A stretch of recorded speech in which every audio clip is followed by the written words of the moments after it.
Welcome to Solo, the single person's guide to a remarkable life. Your host, a behavioral scientist and bachelor, talks to leading experts and successful singles about living solo and living well. Travel more, make things, sleep in when you want to. Here's the playbook for the person who is unapologetically unattached. Now, please welcome Dr. Peter McGraw. I evaded any faculty meetings, but there were still orientation meetings when I first started there. And I didn't even know, how do you arrange your face during meetings? What facial expression? I was trying to remember one of the things I learned in school was how to make the paying attention face. You look very intelligent and intent and you're just meanwhile sitting there thinking about breasts or Star Wars, but you've got the face on and you can get away with that if you're good at it.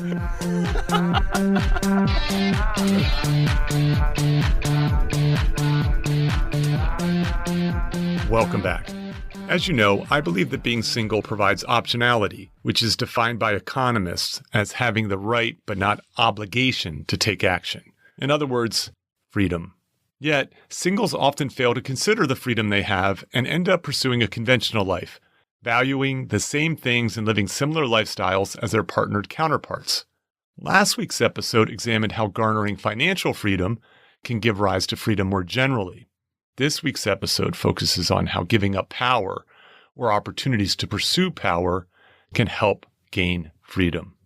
I speak to Tim Krieder, a writer and cartoonist, about how he has avoided power in order to dedicate more time to his artistic endeavors or simply to sit in a bar and talk to friends, which happens to fuel his artistic endeavors.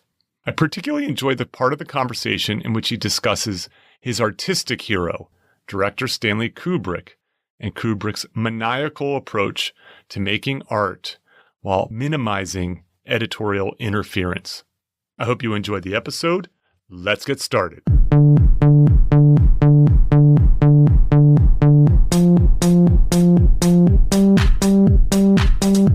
Welcome to Solo, the single person's guide to a remarkable life. I'm Peter McGraw. Today's guest is Tim Krieder. Tim was born and educated in Baltimore, Maryland. He's the author of 3 collections of cartoons and 2 collections of essays. He was a cartoonist for the Baltimore City paper for 12 years and is a frequent contributor to the New York Times, Medium.com, and many other publications. He lives in New York City and in an undisclosed location on the Chesapeake Bay. Welcome, Tim. Hello, how are you? I'm great, and I'm thrilled to have you on the podcast because you made it difficult to get you on the podcast, and I'm impressed by that. Oh, not intentionally. How so? Well, I'm going to explain that in a moment. This episode comes on the heels of a podcast that I did with the Thrifty Gal, who is a woman who has found financial freedom. So she has retired early, and I want to talk to you about another form of freedom, and one that you wrote about in an opinion piece for the New York Times that has had a profound effect on me. And the title of it is Power, ? No thanks, I'm good. So before we get into that... Let's note for the record that writers never get to title their own pieces. I think it's still a solid... it's perfectly fine. What was your original? Did you have one? I don't even remember. I knew by then that I wasn't going to get to title the piece, so I don't think I bothered. I see. Oh, that's fun. Just, it's got the kind of clunky utilitarian sound of most internet article titles. Well, it's not a title that's easy to read. It's a title that stands out on a page because of the question and answer. I mean, I understand. It's more a marketing concern than an aesthetic one, and I understand that. Yes. Well, it worked on me. Good. I don't hate it. I just didn't write it. I think a lot of people don't understand, that's a good point, how heavy-handed editors can be, especially at the New York Times. Oh, I have no complaints about my usual editor there. But, the titles, I'm not even sure those are his department. I see. Well, I was being cheeky when I said you made it difficult. And the reason I say that is I read your article many years, certainly many months ago, and was influenced by it. And as I got thinking about freedom, and one of the things that I think is common to singles is that they have a level of freedom oftentimes, what I would call optionality, and I'll define that shortly, is it's one of the benefits oftentimes of being single, I think. So I went to reach out to you, and on your website it says, here's my P.O. box. And so I wrote a letter saying, Tim, I'm impressed by your article and I want to have you on the podcast. I didn't hear anything. I wrote back and then you sent me an email. And I just think that for someone who cares about freedom, one great way to have it is to be difficult to get a hold of. Mm-hmm. I'm not all that difficult to get a hold of normally. I mean, if you use the U.S. mail, you can get in touch with me. Our correspondence was thwarted by Donald Trump and Lovejoy's efforts to sabotage the U.S. Postal Service in advance of the election. I got your first letter second, and I think you sent it in December. Is that correct? Right. Yes. Yeah, and I received it, I don't know, a week ago. This is, let the record show, it's late April. Yes. And I'm having my mail forwarded from Maryland, but even so, that's really unconscionably late. I just keep the P.O. box. I've done that since I was a cartoonist back in the 90s. And for a while, I had an email address where people could contact me back when I was a cartoonist. Mm-hmm. But once I started publishing in places like the New York Times, I realized I didn't need to hear from the public. Mm-hmm. Or that is, I didn't need to make it that easy for the public to get a hold of me. So if someone just wanted to lash out and insult me 40 seconds after they'd read something of mine, they couldn't. Yes. If they wanted to sit down and write an old-fashioned hate mail, they could do that, but they'd actually have to mail it. Do they? No, not usually. No. Once in a great while. I remember, a few years ago, I had written some piece for the Times, and I got a letter that began, you realize, of course, that liberals always, and I stopped reading. I see. Because, you don't need to hear the rest of what that guy has to say. I already know everything he thinks. But, it's rarer that people will go to the effort if they're just pissed about something they read on the internet. Indeed, yeah. It's a hoop they have to jump through. But if someone really wants to get in touch with me and writes me a letter, then I'll write back always. Yes, and you were kind enough to do that. And I actually, as I said, I was impressed, not insulted. In my most recent book, I talk about Bill Murray's 1-800 number. I don't know if you're familiar with I didn't know he had one. So if you want Bill Murray in your movie, you can't call his agent because he doesn't have one. You have to get a hold of his 1-800 number, which means you have to convince someone who has it to give it to you. Oh, that's nice. And then you have to call it and you get an answering machine, basically, and you have to leave a message with your pitch, so to speak. Mm-hmm. He sort of sends you on a mythic quest. Indeed. And there are several steps to it. So to prove yourself worthy. So you might get a response, not from Bill himself, but from an assistant saying, Mr. Murray's interested, please write a one-pager and mail it to this address. Then you might get another call to meet. And if it all goes well, this culminates in a dinner with Bill in which you have a conversation about the movie. And if you're, as I like to say in my talks, if you're lucky and good, at the end of the meal, he says, let's make a movie. Mm. Now, the only exception to this is Wes Anderson. When Wes calls the 1-800 number, Bill immediately says yes. They have a synergy. They're able to make magic together. So you are on par with Bill Murray in my eyes as someone who's protective of his, call it time, call it energy, call it emotions. Yeah. I've been second guessing that a little lately. I think my original conception is that I would be a cool, reclusive writer like J.D. Salinger or Thomas Pynchon. But I realized too late that it probably helps to be very famous before you become a recluse. Well, if you just become a recluse and you're a regular guy, you just disappear and no one cares. That's fair. And I realized too late that I liked hearing from the public a little more than I let myself know. I see. I sort of miss some of that dialogue. It was more fun when I was a cartoonist, I think, and I had a smaller, more, as Spinal Tap's manager says, a more selective audience. Yes. Well, it's easier to change it in the other direction if you want. True. And I have friends who have book contracts for the first time in their lives, and one of them asked me about blanking out on the word because it's so unfamiliar to me. Royalties work. And I laughed a merry tinkling laugh and told her not to worry her pretty little head about that ever. But I said, you lure yourself through the hubristic process of writing a book with all these delusions about what will happen, which is it'll be a bestseller, you'll be famous, none of which will happen. But what does happen is more interesting than that. It invites people into your life. people write you, people get interested. And I've made some dear friendships out of people who wrote me because they read my books or they read nice. an essay of mine. And yeah, it's like, I tell my friends, it's like you're beaming messages into space, like putting that record on the Voyager probe. Like, odds are it'll just be lost in the abyss and you'll never hear anything. But you never know. You might look up one day and it's the mothership. And they're like, yes, we heard your message. That's really interesting. The contrast with my own writing, which I do much less of than you do, is I tend to have that experience not with my readers, but with my collaborators, interviewees, the people I connect with as part of the writing process, whether that be like someone who I profile or maybe even some professional help that I get. I end up picking up friends along the way in that sense, and thus it's kind of rewarding. Yeah, I don't really have collaborators. I mean, that's one aspect of maintaining control is to keep your work collaboration free. This is a perfect segue then into this topic. So, as I said, this is coming on the heels of talking about how money can lead to freedom, right? That the idea of FU money, so to speak. You get to do what you want, when you want, how you want, because you don't have to say yes to things that you don't want to do.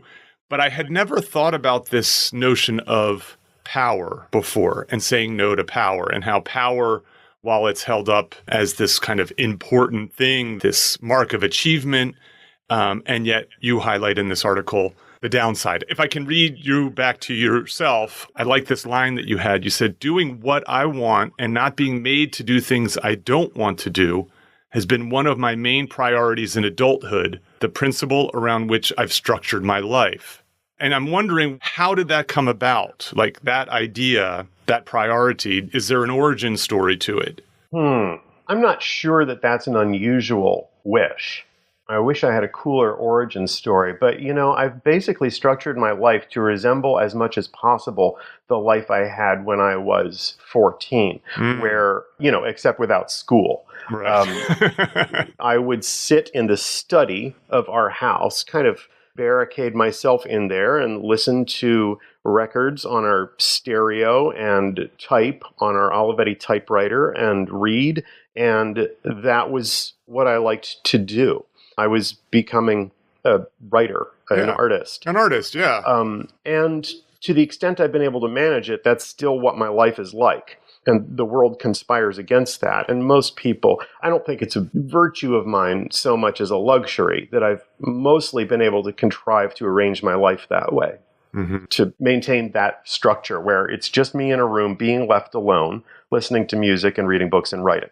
Yeah, I think I had talked about it. I just did a series on solitude and the benefits of solitude. And I believe I talked about this on the podcast, about Virginia Woolf's A Room of One's Own, and how she makes the case for how women artists have been held back in part because they never had a room of their own. They never had that freedom to do what they want, how they want to do it, because they were too busy tending to the needs of men. Yeah, I just saw the Alice Neal show at the Met, and I regret that I'll probably have to paraphrase rather than quote her.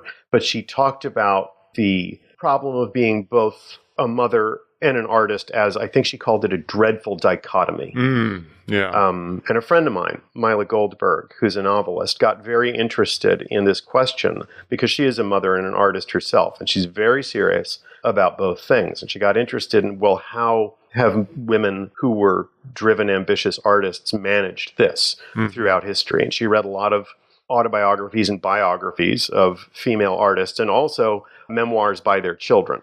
And one very popular solution has been to be a terrible mother. Yeah. And of course, this is true of male artists as well, but it's more or less taken for granted that they'll be terrible fathers, whereas women get castigated for it. Indeed. Yes, that's right. So yeah, it's difficult to manage. Yeah, no doubt. And so you're not a father, is that correct? That is correct. Right. So that is one, what we call degree of freedom that you have in terms of though remaining 14. Fortunately for me, I never wanted to have children. Okay. So it's not like I had to forfeit something that was important to me to maintain my autonomy. If I may, you said you never wanted to have children. Was some of it because this 14-year-old artist who's now a middle-aged artist, it just that always crowded out everything else? Or was there something else going on that made this less appealing prospect to be a dad? Oh, doubtless there's other things going on psychologically, but I just never saw the appeal of it. There was nothing about it that ever looked attractive to me. I couldn't figure out why everyone seemed to want to do it. I mean, I've had occasion to regret that, as when I loved someone very much who wanted to have children and would have liked to say yes, but couldn't make myself want to. I've been in that same position. It's not great. But it's better than the opposite, I think. I think so. I mean, you seldom hear people talk about regretting having children. Presumably someone does, but you're not allowed to say so. But most people seem to regret nothing, even though it makes their lives much more difficult, much more complicated. It also adds some other dimension, which they are famously inarticulate about describing, but assure us that it makes it worth it. And I believe that, but it's quite a leap of faith to take in advance. I agree with you about it's very difficult to articulate that you regret having children because it's so unpopular to say it, and it can't be undone. And it's in many ways at least implicitly hurtful, to your children. It's not a very nice thing to say if your kids are going to hear it. That's right. I have two quick stories about that, and we can get back to the power stuff, but this is so interesting and so relevant, obviously, to the topic of the podcast. When I talk to an Uber driver or Lyft driver, if it's a guy, I'll often say, oh, do you have a family, kind of thing. I'll ask about that because a lot of these guys are working a second job to support the family, so for many of them, it's not their full-time thing. It's what they do after their regular job. And then invariably they ask me and I say no. And I don't have a record of this, but my hunch is about 50-50. I get either, oh, you should do it. It's really wonderful. Or, oh, don't do it. You're kind of lucky. So it's this private moment between kind of strangers, which in some ways enhances the authenticity, the honesty. Oh, yeah. You have some pretty good strangers on a train conversations with cab drivers. Indeed. Yes. So that's the one where I have men. They don't say, I regret it, but they're saying it in some ways implicitly, like, you shouldn't do it. You know what I mean? Like, in that sense. The other one is I recently went out on a date with a woman who is divorced. I hope that's obvious, and has a couple kids. And she got a little tipsy. And she, in so many words, said, I'm not sure I would do it this way again. Kind of thing. In a really raw moment. It's not quite the same thing as wishing your children out of existence. But I think everybody harbors regrets and second guesses themselves like that, unless they are incapable of introspection and just have to protect themselves with a false certainty. Yes. I wrote a whole essay about that called The Referendum, how everybody sort of eyes one another's life choices with either jealousy or disapproval, because it's very threatening to consider the lives we did not choose. Yeah, and my stance on this is completely non-prescriptive. I just think, as I like to say over and over again, I think marriage is overprescribed. As a result, I think that children is overprescribed. But I don't think that I'm not anti-marriage. I think it's just a matter of letting people best sort themselves into a marriage, non-marriage, children, non-children category without the world putting it up for referendum. So yeah, I mean, anyone who's ever had kids knows this already, but I was astonished during the time that I was considering whether or not to have children by how free everyone feels to advise you on this, the most intimate, primal possible matter on which no one should ever venture an opinion. It's so funny you say this. I have an episode on only children, and one of the characteristics of someone who has an only child, or at least either be temporarily or permanently, is how comfortable people are at telling that parent or parents that they should have a second. Well, child. My friends who've had children were initially, I think, shocked to discover how many strangers felt free to weigh in on their parenting. Yes, it's really striking. Yeah, it's like child rearing is a communal business. Yes. Everyone feels they have a stake in it and some wisdom to offer on the matter.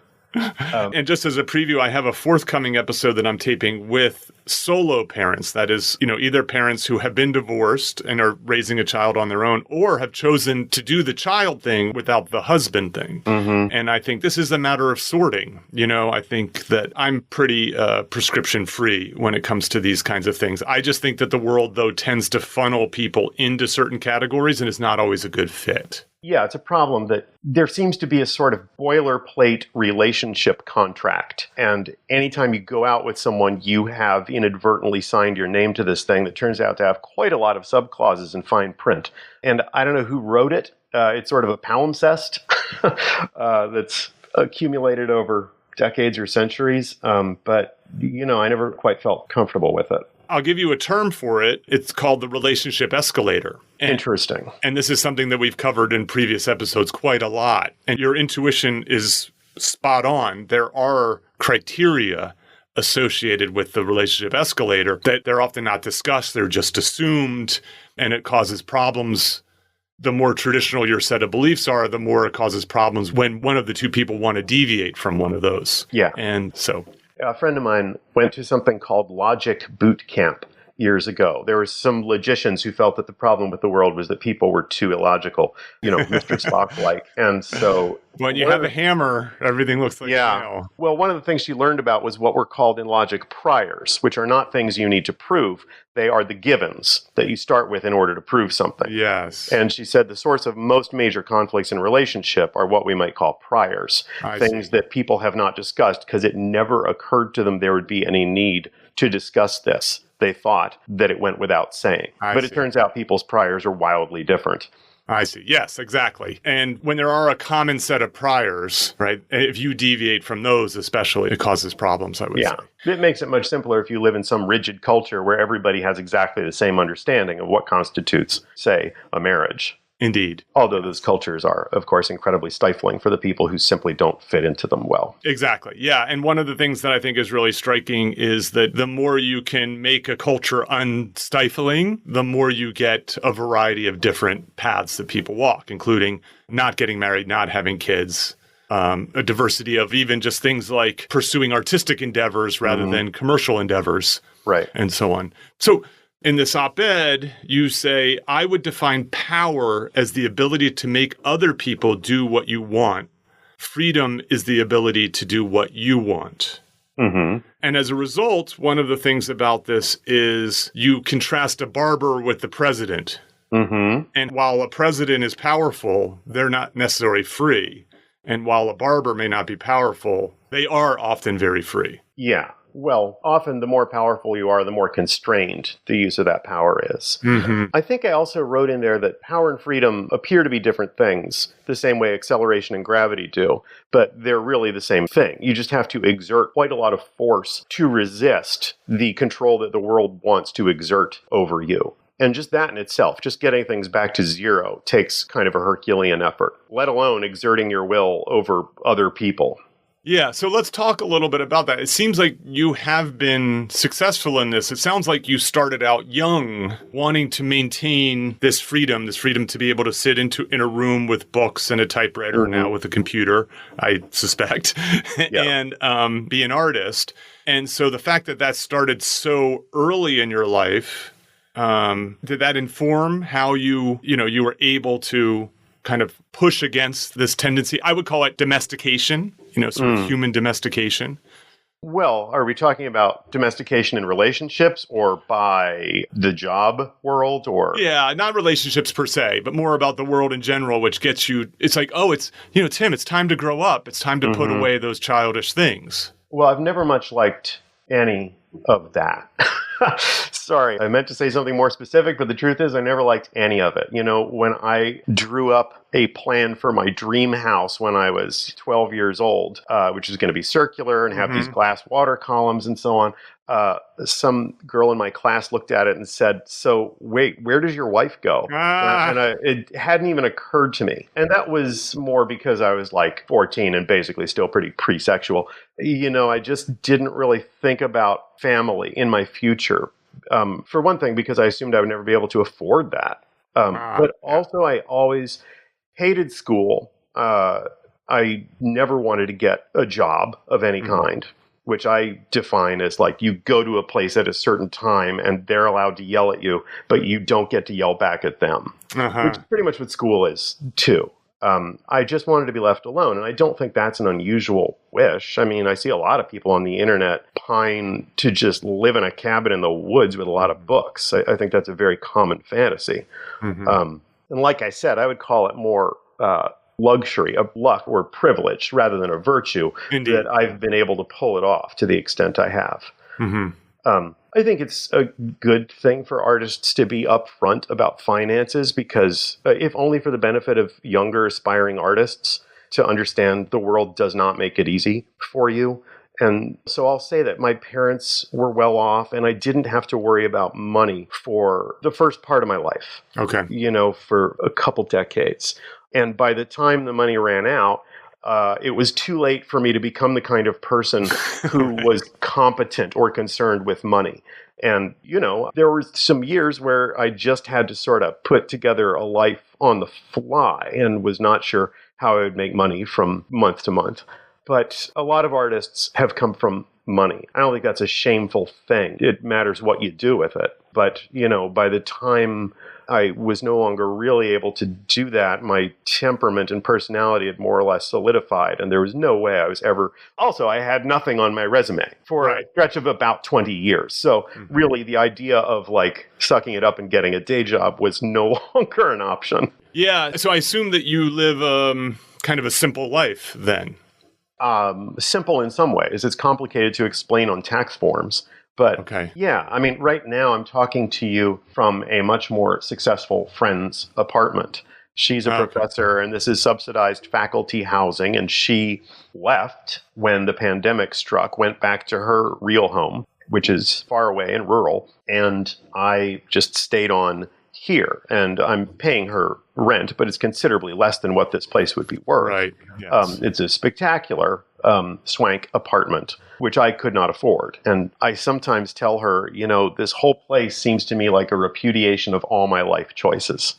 And she said, well, you know what? You're the one living there for practically nothing. So maybe it's a repudiation of my life choices. Well, the counter to that, so I'm a professor, and so I know what she put herself through. Yeah. To have the luxury of a subsidized apartment in New York City. Watched her grade the papers. Yeah. That's right. And, you know, it's interesting because one of the things that I recognized as an academic pretty early on, because I had the opportunity to be mentored by incredibly successful people in the field, including a Nobel laureate, the thing that I noticed is, and I really feel is to be truly the case in academia, is there's sort of a sweet spot with regard to level of success. Right? So too often, and sadly, too many people just don't make it. The numbers are against them, the challenges of finding a tenure track job and then being able to actually get tenure and so on. So a lot of people get left out, the sort of have-nots. But among the haves, so to speak, the folks who climb that mountain, the ones who do it best, yes, they reap rewards and benefits. They have higher salaries and they get access to better jobs and more resources. And then a lot of like psychic benefit, you know, people really compliment them, like them. They get lots of interesting offers and stuff. But at some point, it's just a crush of requests, right? So requests to review papers, requests to give talks, requests to collaborate on papers, requests for advice, requests to sit on committees, requests to, and on and on and on, right? And so there is this kind of like, and these are very powerful people to the point that to get back to this essay, you know, they run labs and they have staff and they have graduate students and they have all these kinds of things. And so, and I've been aware of that because I've lived sort of both sides of it as an academic, where I've kind of been very lean. It's just me and a couple other people working on stuff versus also having very big labs, running lots of committees, you know, and so on. And running committees, Jesus, that sounds so horrible. It is. Any sort of faculty meeting is as bad as you think that it is. Yeah, I can imagine. Yeah. So this idea of power, I think, is really striking. I think one of the challenges, though, is that often power and economic opportunities go hand in hand. Yeah, sure.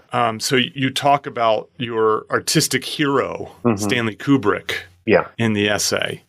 And I'm going to, again, quote you just because you're just a wonderful writer, so it's fun to do this. That's kind of you to say. because I lack either the ruthless business savvy or the Napoleonic charisma of a Stanley Kubrick, I've tried to solve this problem by keeping my own artistic endeavors low in overhead, devoid of collaborators, and as free from editorial interference as possible. So can you talk a little bit about how you and Stanley Kubrick are different and how you're alike?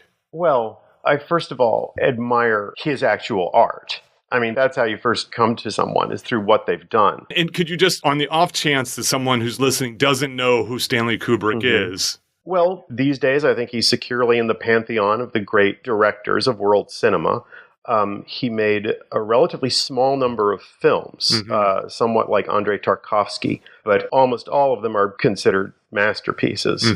They are very beautiful, very austere.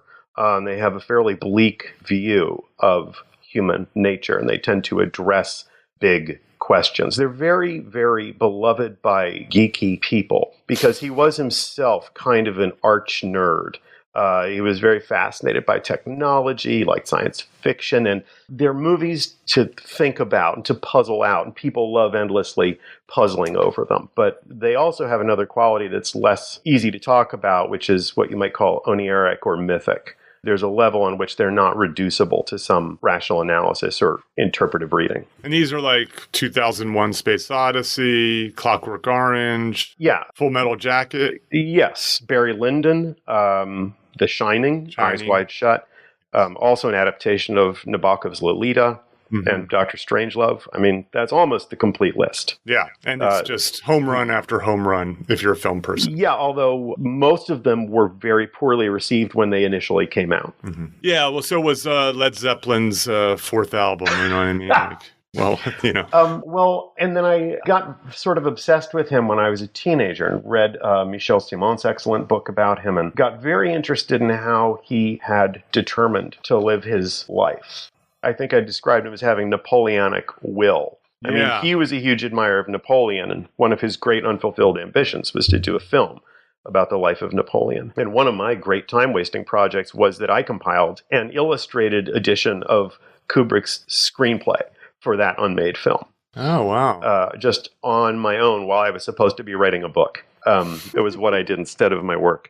But Michael Hare, who collaborated with him a couple of times, wrote an excellent long essay/short memoir about his relationship with Stanley Kubrick. And he said, just because you've known a few control freaks, don't imagine that you can know what Stanley Kubrick was like. I see. Interesting. And he talked about his money pathology as well. He did not have a sentimental view of the man. I mean, he worked with him.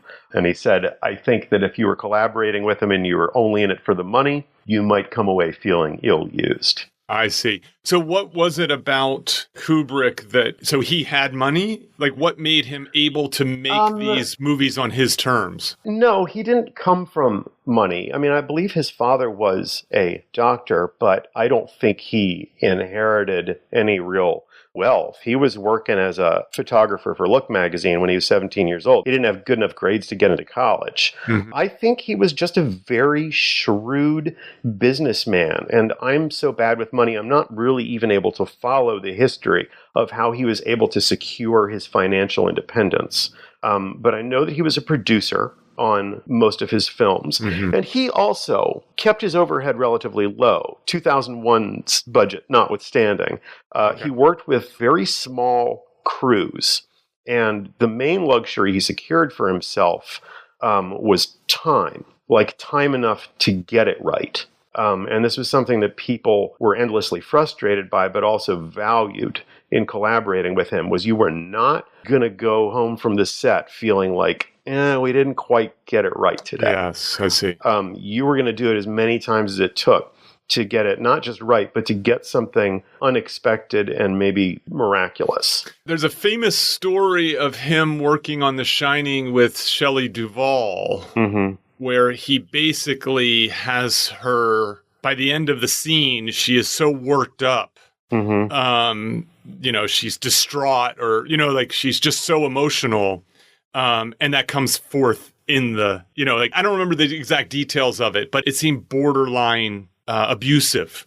Yeah, there's been a lot written about that working relationship. I think Shelley Duvall herself spoke of it appreciatively later, although it was not an easy experience for her. I mean, she developed mental illness for unrelated reasons later on. But yeah, I think that, Kubrick's daughter Vivian made a documentary about the making of The Shining, in which, he's not particularly nice to her on set, and she seems sort of fragile and harried. And that seems like that's a character she plays also. Yeah. Yeah. I mean, he hired her partly because he thought she just had an interesting nervous system, the way she was put together. She seemed like kind of a fragile, high-strung person. And they did long and repeated takes. And he at least felt that she really only approached a believable level of hysteria in the higher take numbers, which may indeed have seemed abusive. Yeah, no. I wasn't there. I don't know what happened. Right. I'm just going, now you can't quote me exactly. I'm just going by a faint recollection of these stories. It is interesting having you talking about Kubrick, because what it does is it very nicely differentiates process from outcome. Mm-hmm. And what is it that you can set up in terms of the process with regard to both the freedom of the artistic choices that you have, your ability to exert your will, your vision for the project. Mm-hmm. And then what's fascinating is you get judged primarily by the outcome. Yeah. And as a result, he is in, as you said, the pantheon. So yeah, there's a passage in Michael Hare's essay where he talks about how there's this Hollywood legend about Stanley Kubrick, and actors and other people in the industry say, oh, I'd give anything to work with Stanley, such a genius. And then if they do get the opportunity to work with him, it's a hell like nothing their imaginations ever prepared them for. He's a maniac.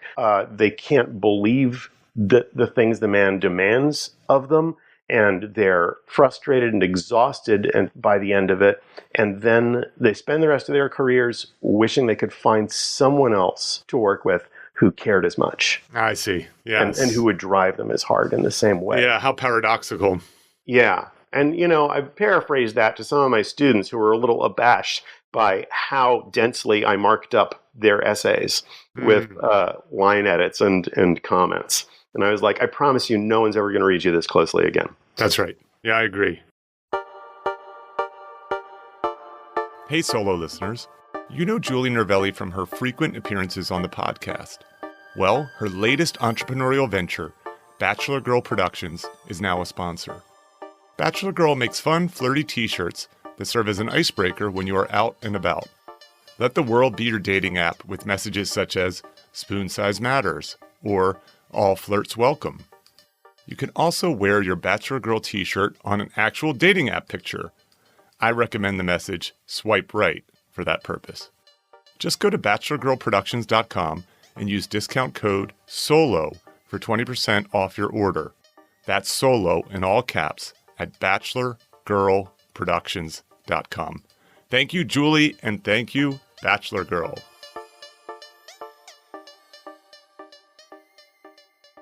So we've covered a couple of the things. I'm going to switch gears here in just a moment. So we touched on meetings for just briefly when we're talking about faculty meetings. Mm-hmm. I take it you don't have many meetings. No, I don't have a lot of what you would call meetings. I did teach for a while and loved teaching, and I evaded any faculty meetings, but there were still orientation meetings when I first started there. And I didn't even know, how do you arrange your face during meetings? What facial expression? I was trying to remember one of the things I learned in school was how to make the paying attention face. Where you look very intelligent and intent, and you're just meanwhile sitting there thinking about breasts or Star Wars, but you've got the face on and you can get away with that if you're good at it. And I was like, oh my God, how does that face go again? While inside you're sort of panicked with boredom. Yes, that's really interesting. So I think what ends up happening, of course, is that people, they're ambitious, they want to make money, they need to make money. And so one of the ways to do this is through leverage, right? Is to have people reporting to you. And then suddenly, or not so suddenly, your calendar is not even your own anymore. As an academic, I'll never be a dean. And here's why I'll never be a dean. When you're a dean, people can put things on your calendar. Like, that is terrifying to me. It doesn't that sound some good. person can put a meeting on your calendar and you just show up and you're like, okay, I have a meeting at 3:00 today. No matter what you were planning to do. There have been a lot of blank days on the calendar of late. And, because of pandemic and quarantine, there was pretty much just a whole blank calendar year. And that's been hard in a lot of ways. But also, I still cherish the odd day when there's absolutely nothing scheduled. Like, I don't even have a Zoom conversation with anybody. There's just nothing. Even though those days often end up being kind of boring and lonesome, I savor them in advance. Like, it's nice when you're lying in bed, just coming awake and reviewing in your mind, what day is it? What happens today? It's just lovely when there's nothing. Yeah, I think it's a good change of pace. One of the things that I have made as I think will be, I hope, a permanent change is that I have stopped scheduling anything early in the day. Oh, that's wise. And that helps my sleeping, and it helps me sort of start my day in the kind of most sort of Yeah, well, I suggested late morning or early afternoon for this conversation. Yes. Well, you were talking about power as a means to securing money, for one thing, and also autonomy. I wanted to get back to money because I was thinking, my friend Tom Hart, who's a superb cartoonist, graphic novelist, did an interview that I am going to paraphrase poorly, but he was being asked about, cartooning. It's like maybe just a half step above poetry in terms of its lucrativeness. Yes, I see. And how do you balance the life of an artist in a fairly penurious form with being a husband and father and, trying to run a school? And he said, well, you can always be poor. Mm-hmm. And it was sort of a Gordian knot slicing answer. Not to romanticize poverty. It doesn't ennoble anyone. And Agreed. I've been there. It's not good when you have to be worried all the time. Yes. But he said, you don't have to choose success as defined by the world either. Mm-hmm. Studies have shown that happiness does correlate to wealth up to a point. Yes, that's right. And it depends on the cost of living where you live. But it's around, it's under $100,000 a year. But it's enough money that you don't have to worry. Mm-hmm. And then beyond that, it makes people unhappier, or at least does not increase their happiness to have more money. And people wanting to continue to just pile up wealth beyond that is probably a matter of pathology. But, deciding you're not going to make a lot of money is a way of securing some freedom for yourself. Absolutely. And, but what goes with that is sacrifice is a strong word, but you have to then give up some material luxuries in order to have the luxury of the time and the energy and the space. Yeah. I can't remember if this was Richard Russo's introduction to a book of Richard Yates, who wrote Revolutionary Road. I think it was Rick Russo in an introduction to a book of his short stories was saying that he thought it would be a good idea for Yates's tiny Spartan apartment above a diner to be preserved as a sort of museum where you would take aspiring young writers on field trips to show them, are you prepared to live this way? This is what you're signing up for. Like, if you truly wish to devote yourself monastically to an art form and become an adept at it, on the level of someone like Richard Yates, this is probably what you're looking at. Yes. One tiny one-bedroom apartment above a diner with, not a lot in it. Right. I agree. And actually, sorry, I'm interrupting myself. Please, no. We're here for you. It reminds me of another Kubrick story. Michael Hare was telling Stanley Kubrick about dinner he had gone to, probably with Francis Ford Coppola, working on Apocalypse Now. He didn't name the director, but, it was a big dinner with all these people. And they never got around to talking about the film in question, and they left about 12 unopened but undrunk bottles of wine on the table after it was over. And Kubrick said, "See, Michael, those people don't know how to live like monks." That's outstanding. And Kubrick was quite comfortable, but his wealth was very utilitarian. I see. Yeah, that's great. No, I think I don't want to be preachy, but I would like the listener to move away from this or take away from this conversation is, what is it that you're trying to optimize, right? Like, what is it that is going to be good for you? And one of the things is, let's be honest, as we were talking about human domestication, we're talking about how the world says this is the path that you should walk, is that it is often a path, as we were saying, that features a lifetime partner and children, but it also features climbing the ranks of an educational ladder, a corporate ladder, a government ladder. There's a ladder. Mm-hmm. And what often goes as you move up the ladder, you have more and more people under you. Thus, you have more emails, you have more phone calls, you have more meetings, you have more headaches. But you also have more prestige, you have more status. Mm-hmm. And one of the things that I think is very cool is that the cool people in the world forego those traditional forms of status. They carve out a different type of status, this coolness thing. And in order to do that, you have to kind of break the rules of society. You have to be sort of deviant, and you have to sort of do it on your own terms. And so, Yeat, as you talked about, is cool in the sense that he chose that life, and thus made this incredible kind of art, that has a lasting impact on the world. Well, and luckily there are plenty of templates and role models and idols for young people to read biographies of and aspire to emulate along those lines. The Bohemian artist. Yes. Though, as with what Hare was saying about how people fantasize about working with Stanley Kubrick and then discover the reality of working with Stanley Kubrick, what you envision when you're 14, thinking of being a writer who won't be answerable to anyone, is not exactly what it turns out to be like in real life. And as with any life path you choose, there are forfeitures and compromises and plenty of occasion for regret and second guessing. Like, you just wouldn't be a sane human being if you didn't sometimes wonder, was this all a big, stupid mistake? Indeed. Yes, that's right. I want to pivot and talk a little bit about your recent book, but before I do that, I have a Slack channel for the solo community. People can sign up for it at petermcgraw.org/solo. And I said, I'm going to be talking to Tim Krieder. Here's a link to the essay that I'm interested in exploring. Do any of you have a question for him? And Ivan, one of the members of the community, wrote, and I feel like we've answered this, at least implicitly, but I want to ask it anyways. Tim, what do you do for pleasure and purpose? And, wait, is it pleasure and purpose or pleasure or purpose? Well, they may be one and the same. I often find that purposeful pursuits aren't pleasurable. So maybe your purposeful pursuits are. And so if you choose to answer it as an and or an or, I think is going to be useful. Well, I mean, one of my favorite things in life is just sitting around in bars talking with my friends for hours.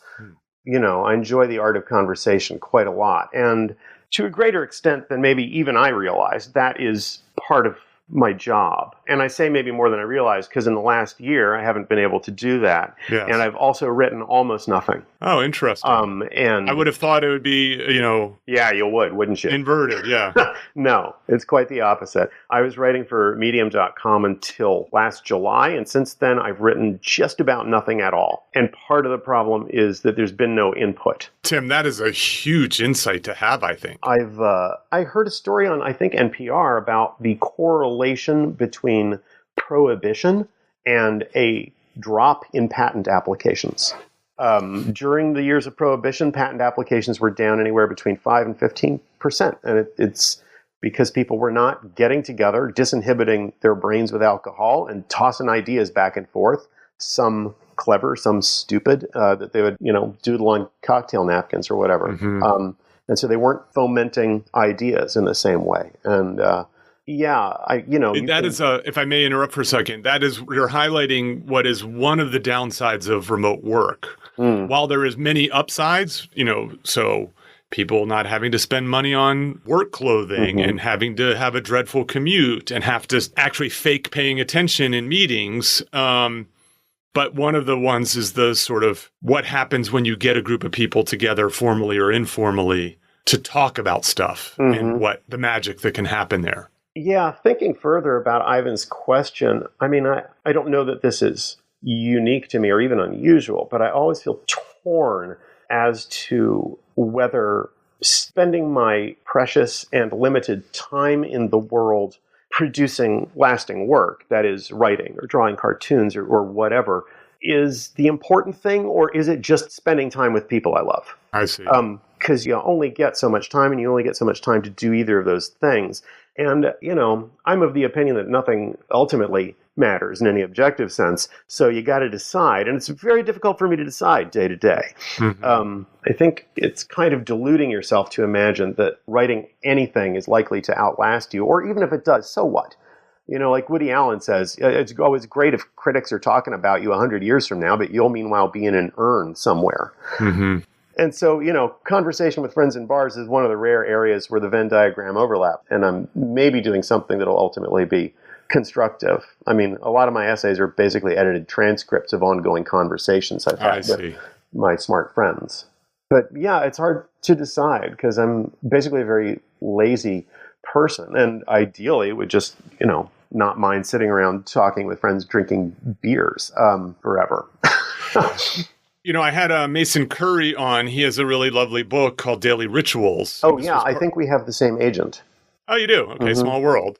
And we talked about solitude. And one of the things that was striking about these great artists, scholars, scientists was that they had bouts of alone time. Yeah. You know, where they were completely undistracted. And then they would often release themselves and then do social things, whether it be with family or friends or even fellow artists. And what you're highlighting, I think, is a very real thing, is those two things feed each other. Yeah, I mean, I certainly require both of those things. I think there are probably some people who, I'm not sure I really believe in the extroversion, introversion spectrum, but there are clearly some people who haven't minded quarantine one bit. They're perfectly happy to be left unmolested by the rest of the human race and do whatever they want in solitude. I'm not one of those. It's been extremely hard on me psychologically to be isolated. Even though I have spent whole summers at my undisclosed location, which is a cabin on the Chesapeake Bay, where I don't see anybody else I know 5 out of 7 days. And that's fine. But I certainly require the 2 out of 7. It's an essential mental nutrient. Yeah, it's a matter of the right ratio, I think. Yeah. And whether it's happening, you know, within a day or within a week or within a month, you know, again, depends on the individual. Yeah. I think. One of the fascinating things that I've discovered, I didn't even know about this before I was working on the podcast, is, you know, we're very focused on loneliness and the challenges that loneliness provides. But there is a flip side. It's a loneliness. And that is people who lack enough solitude and how stressful that is. And getting back to your point about parents, that is often, I think, a family, you know, so you are a husband or a wife, you have children, you have parents, you know, and I think the pandemic has made that a problem also for some people. Oh, yeah. You know, imagine being trapped in a house with a traditional nuclear family. No, I mean, I know people who have been doing it. It's very hard on them. And, you know, I'm talking about people who are happily married, love their kids, and it's just too much. It's too much. I remember I think it was my mother's 80th birthday. We went on a family cruise. I had never been on a cruise ship before. And it took a day or two to remember that the way that this would not drive you crazy was that you would not spend all your time together. Because I remembered we never did that when I was a kid. You know, you go off to school, your parents go to work, you come home, you eat dinner and watch TV and talk about your day. And so, you know, eventually that's what we settled into as a routine on the cruise ship. It's like we just go do our own things and get together for a trivia contest and drinks and dinner in the evening. And that's a sane amount of time to spend with family. But yeah, being locked, imprisoned in the house together 24/7 is not natural. Yes. It's not good for people.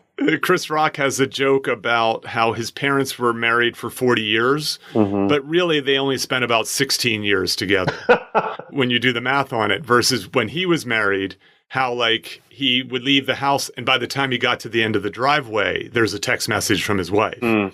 And so how those changes exist. I remember a thing that I saw more than once when I lived in Baltimore was old retired guys who would go out and sit in the cab of their truck and listen to the radio and smoke cigarettes all day. Oh, really? And it was clear that this was just a treaty they had with their wives, who were also used to being left alone all day to do the housework and so on. Like, they weren't going to their jobs anymore, but they just needed to get out of the house. Yeah, I think it's healthy to have that. Again, it's finding the right balance, you know, knowing that it's some normal distribution, with very few people who want to be surrounded by people all of the time and very few people who want to be surrounded by no one all of the time. Yeah. And of course, then the question is, what do you do with that solitude? It's, it sounds like artistic endeavors are especially, in my experience, especially amenable to that solitude. Yeah. And, sometimes you're going to goof off and waste time. That constitutes a significant percentage, maybe over 50% of, working on art. Yeah. Or you're doing your visualization of Napoleon's. Yeah. Excuse me, of Stanley Kubrick's Napoleon screenplay. It's a thing of beauty, let me tell you. I have no doubt. I worked harder on it than on my book, probably. So your most recent book is called I Wrote This Book Because I Love You, and it's a collection of essays. And my first question for you is, I think it's interesting when books are collections of essays. Mm-hmm. Like, it sort of makes the essays special when you put them into a collection and you publish them. Yeah. Because you could, right? Yeah. I mean, there are some essays that I would like to be less evanescent than online essays are. I mean, technically everything sticks around for eternity online, but really it commands people's attention for maybe a week. Yes. And then fades into the background radiation of the internet. And there's some essays I've written that, I think deserve to last longer. And so, I want to sort of enshrine them between covers. Yeah, I think that's great. Also, long essays are not a thing you can get published online easily. And so a book is about the only place for an essay that's like 20 pages long. I see. And you want them to have some interrelationship, too, like the songs on a mixtape. Yeah, the order that you put them in is not arbitrary. Right. Yeah. Your dedication in the book is, and I'm going to quote it, "For my sisters, adoptive, half, and chosen." Mm-hmm. And what's the story behind that dedication? Well, my first book ended up, not by design, being a lot about male friendships. And then for the second book, I dove deeper, what felt like deeper, into the history of my romantic relationships, which was even less fun to write about than the first book was. And so it ended up being more about my relationships with women, which had a wide variety of shapes. There's friends with benefits in that book. There's exes who are closer to you than most girlfriends are. And I think that only is obvious in my case because I'm still single, but I think that people refer to relationships or marriages as if those words denoted one thing. And in fact, they're all fantastically varied underneath the surface. People have a lot of different deals worked out. So I do have a number of sisters. There's my sister who I grew up with. We were both adopted. We're not genetically related, but I don't think that ever made any difference to either of us. We're brother and sister. We grew up very close and hating each other's guts and fighting. And, we're close to this day. Our mother is quite old and in decline, and there's no one else in the world who can share that experience with us like one another. And we're closer now than we've been probably since grade school. I also turned out to have two half-sisters whom I met in midlife when I went in search of my biological family. And I discovered at that time the power of genes. I was blindsided by an unprecedented love for those young women. And they remain very dear to me. And then there are the sisters I have deliberately or inadvertently chosen throughout life, either people I went out with or just befriended. I think it often happens because our culture only gives us one way to interpret extremely intense feelings of attraction towards someone of your preferred gender, that you mistakenly go out with someone who really you're just supposed to be good friends with for life. Yes, I understand. Yeah. Well, also there's so much overlap in what makes those people appealing. Sure. Yes, I agree. But yeah, I'm close friends with a number of ex-girlfriends. And sometimes, you can interpret it any way you like. Maybe it was a mistake to go out and you were really just supposed to be friends, or, maybe you were supposed to go out for exactly as long as you did. It lasted for 8 months or whatever. Yeah, and I think that's that's important to see, because one of the sad things about, again, the relationship escalator is that it judges the success of a relationship based upon its length of time, its duration. Yeah, well, right. If you subscribe to this model that the whole point of life is you get married and have kids, then it makes any relationship that doesn't end that way seem like wasted time. Yes. Which I don't think is ever true. Yeah, I don't know. I think sometimes the perfect length of a relationship is 8 months. Someone had told me I can't remember if it was 2 or 3 years, and I also don't remember where that factoid comes from. Well, of course, the answer is there is no ideal length of a relationship. It's what's ideal for those two people at that stage of their life. And well, even friendships turn out to have a natural lifespan, which you don't realize when you're young, and it seems deeply hurtful when what you thought would be a lifelong friendship just comes to an end through no one's fault. Yes. Like one person drops the other, or you just find that you don't have much in common anymore. That's right. Or one of the people gets married and has kids, and that crowds out the friendship. Yes. So the last thing I wanted to ask about is your cat. Yes, my late cat. Your late cat. I bring this up because I have I do a little bit of bonus material sometimes, again, that I put on that Slack channel. And in it, we tackled the myth of the crazy cat lady. Mm-hmm. And so I read your essay about your cat. And one of the things that struck me is about men and cats. Mm-hmm. One of my previous guests, Kevin Naltz, divorced, has a cat. And you say something in the essay that I have thought, and I've never had anyone else articulate it. You say something along the lines of this recognition that an animal lives in my house. Mm-hmm. Yeah. You know, like that pets, dogs and cats specifically, are such a normal part of at least American life that we don't even question, we don't even think about it. And yet there is another creature living in your house. And not only just living in your house, but it becomes completely entwined with your life, with your other relationships, and so on. And so, first of all, I very much enjoyed the essay. Well, thank you. Yes. Well, they're not the only animals that live in your house, of course. There's any number of animals who live in your house, but most of them try to keep a low profile. That's fair. They're the domesticated, or in the case of cats, semi-domesticated ones. Yes. And so, you know, this is something that so first of all, animal ownership is on the rise, and it's especially on the rise among single people. I think that many times animals sort of serve as a sort of replacement of sorts for intimacy, affection, warmth. Sure. And so on. And you had this cat for a long time. My cat lived to be 19. Yes. And I sometimes had to spend a season apart from my cat, which I now regret forever. Just because, you know, I was subletting a place that didn't allow cats, so I would drop the cat off with a friend for a few months. But certainly it's in my top 10 regrets that I wish I'd never done that and spent all available time with my cat, because now she's gone. Yeah, you had a special bond.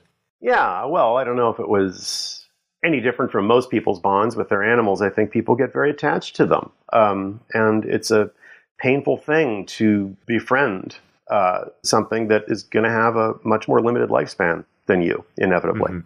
A lot of people memorialize their pets online. They hold on to their old collars or keep a whisker as a keepsake. Yeah, I was much attached to that cat. I doted on her. Though, you know, in a ways... You talk about, I think, how beautiful the cat was. She's a very attractive cat. Yeah. I mean, I still think it's my favorite type of cat, where you've got the black and gray tiger stripes on top and this velvety white underneath. And green eyes, pink nose. Very attractive animal. Yeah. I'm just definitely attracted to my cat. We didn't consummate the relationship or anything, I'd like to emphasize. But yeah, she's a beautiful animal. There was a little tune that I used to play on, well, back then it was a miniature pump organ I owned. And the cat knew that at the end of this tune, it was her job to look at me and meow. And it is part of the song. And I still play it to this day on the piano I have in this apartment. And at the end of it, the cat does not meow, and I'm sad every single time. Yes. I just want to point out that we live in a world, we're talking about how the world wants you to have children. You know, there are no children deposits for apartments No, which is weird because they're so much more deposits. No, which is weird because they're so much more deposits. destructive than animals. And you can't ban someone from having kids in an apartment, but you can ban them from having pets. Mm-hmm. I just want to point out that incongruity in the world. Or taking them on airlines. Indeed. A child-free airline would make money hand over fist, but I suppose it would violate anti-discrimination laws. Yes, that's fair. Tim, this, I would say, I very much look forward to this. This was worth writing. I would have written a third letter in hindsight. Sorry about the difficulties with the mail. No, please don't. I'm impressed by it. I do think that this is a useful message. I know this one that never gets talked about. And so I want to thank you again for writing that very thoughtful essay. People can find it in the New York Times. I'll put it in the exhibits. And I really just want to appreciate you taking a little bit of time from your perhaps day that had no other meetings on the calendar. Oh, it does have something else on the calendar, actually. But not to worry. There's plenty of days with nothing. Well, thank you again. Well, thank you kindly for your interest. Cheers. Thank you for listening to Solo, the single person's guide to a remarkable life. For more about our guests and show notes, go to petermcgraw.org. Please subscribe and share with your single friends.